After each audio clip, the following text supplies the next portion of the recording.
লাউটা কেটে দেখি ভিতরে অনেকটাই শক্ত হয়ে গেছে। এটা এখন আমি ফেলে না দিয়ে এটা দিয়ে একটা দারুণ রেসিপি আপনাদেরকে করে দেখাবো।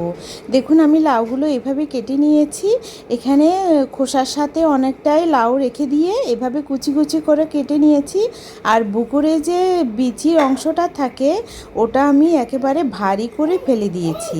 দেখুন কেমন শক্ত ছিল আমার লাউটা। এখন আমি এগুলাকে প্রেসার কুকারে একেবারে সিটি আসবে এমনটা আমি বন্ধ করে দেবো, এভাবে একটা সিটি দিয়ে নামিয়ে নেব। এখানে আলু কুচিয়ে নিয়েছি আর এখানে শুকনো মরিচ আর কালো জিরে ফোড়ন দিয়ে আলুগুলো এর সাথে একেবারে ভাজা ভাজা করে নেব। কিছুক্ষণ ভাজা হয়ে গেলে তারপরে লবণ, হলুদ গুঁড়ো আর পেঁয়াজ কুচি দিয়ে দেব। এরপর এখানে দিয়ে দিলাম দুটো ডিম দিয়ে আরও সুন্দর করে আলু আর ডিম ভাজা ভাজা করে নামিয়ে নেব। দেখুন লাউটা আমার কী পরিমাণ সেদ্ধ হয়েছে। এখন আমি এখান থেকে জল সরিয়ে এটাকে শুকনো কলায় একটু ভেজে তার মধ্যে দিয়ে দিব হলুদ গুঁড়ো, মরিচ গুঁড়ো। এবার আমি এখানে দিয়ে দিচ্ছি আগে থেকে ভেজে রাখা আলু আর ডিম ভাজাটা। এখন সব কিছু খুব ভালোভাবে মিশিয়ে আরও সুন্দর করে ভাজা ভাজা করে নামিয়ে নেব।